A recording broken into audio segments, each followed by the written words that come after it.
Back now to our big story of the day, accusations of sexual misconduct against Supreme Court nominee Brett Kavanaugh. Now, a second accuser coming forward, this as a press advisor helping the Senate Judiciary Committee, is out of a job. Garrett Ventry, that's this guy's name, former communications aide to Senator Chuck Grassley, stepped down after NBC News raised questions about his employment history and a sexual harassment allegation against him. Joining me now, NBC News national political reporter Heidi Przybyla.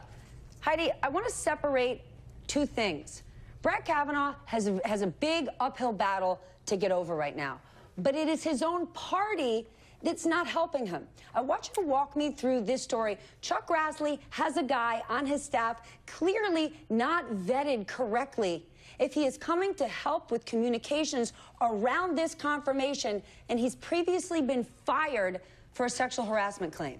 To say the least, Steph, NBC News received a tip that Garrett Ventry, who was really one of the main individuals doing the messaging campaign around Brett Kavanaugh and thusly around these accusations from Dr. Ford, had been fired from a previous job, and not in the distant past, but in 2017, Steph, in the North Carolina General Assembly GOP caucus where he worked.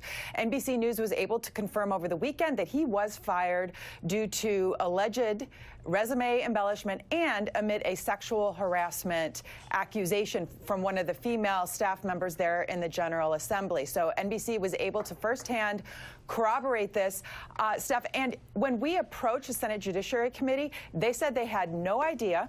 However, once we shared the information with them, it literally was within hours, and before we could even get our story out, Steph, that Ventry was gone, not only from the Senate Judiciary Committee, but also from the public relations firm that had referred him in the first place to the Judiciary Committee.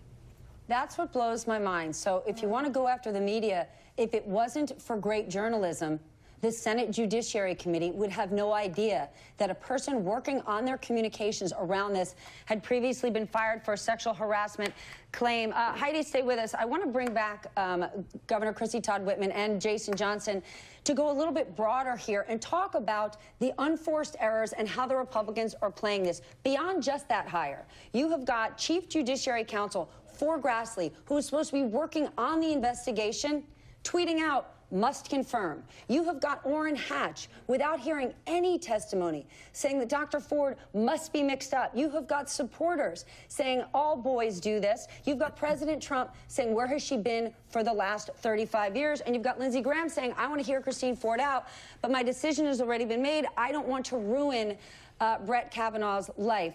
Heidi, have Republicans not created a bigger problem for themselves around how they have handled the last week more than what he did 35 years ago? That's exactly the problem. If you look at some of the players, they are the same people who have taken scorn for 3 decades over their handling of the Anita Hill accusations and the testimony around that. And so you really tick through all of those. And I will add to it, Steph, just over the weekend in a private call when Mitch McConnell said he was, quote unquote, going to plow through this. One of the biggest challenges that they will face on Thursday, if Dr. Ford does testify, is whether they can be perceived as being fair, whether they can be perceived based on their own statements, and also now that you have all of these other accusations coming out, whether they can be perceived as fair because they're not allowing at this hour other witnesses. And so it is now, as the Washington Post put it, not just a he said, she said, it's a he said, they said. Then how does Chuck Grassley play this? Because a week ago, Governor, Chuck Grassley sort of was trying to take the upper hand, saying, I want to hear from this woman. Please let her come on Monday. Our hearts and minds are open. If their hearts and minds were open to Christine Ford, how are they going to handle the next accuser? Well, that's going to be their big challenge, because I thought he was handling it pretty well for where he was, the position he was in. He was handling it well in the beginning. And then all of a sudden, they've come down to this. I think they see this pressure. They see it building. They see opposition getting stronger. They're worried about holding their caucus together. I mean, this is why the American people are so frustrated with the way the Hill works, because it just seems to get bogged down. It never gets anywhere, or it is all preordained, and it doesn't matter what the public wants, what the public thinks. I'm sorry, it's not about that. It's about politics. It's about the base. It's about the next election. It's not about solving problems or getting to the bottom of issues. On this one, you'd want to get to the bottom. You'd want to clear everybody on this. Who's telling the truth? And for Brett Kavanaugh, if Brett Kavanaugh is telling the truth, people keep saying to me over and over, what if it was your husband? What if it was your son? What if it was your brother? Absolutely. And I have those concerns. But it is not a one-to-one for every girl out there. There's a boy who's been falsely accused. And let's get to the bottom of it then. Exactly what happens. All parties involved deserve better. I would want to share every single element of my life, because when I went back to coach the girls basketball, I mean, if you're admitting that you played Sega and Nintendo all through college, what else could there be? I was a wild really? man.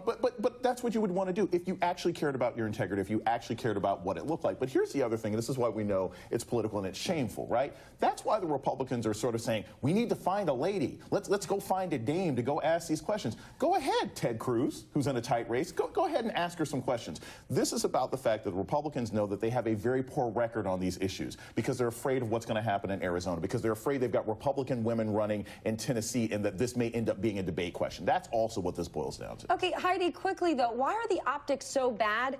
If you're a Republican who on the Senate Judiciary Committee, why can't you simply ask the questions? You were proud to be a man running for office. Can you not ask a question in a respectful manner that won't be offensive? I think it's almost more offensive to Christine Ford to say, don't worry, we're going to get a girl. I'd like to think that a man could handle himself. Steph, it's not just the tone, it's the nature of the questions that many believe must be asked, and that's why they want a female to ask them, because inevitably, if you look at history, and it's amazing how many parallels there are between today and the Anita Hill hearings, they're inevitably going to have to ask questions about her own credibility, about, well, how much did you drink?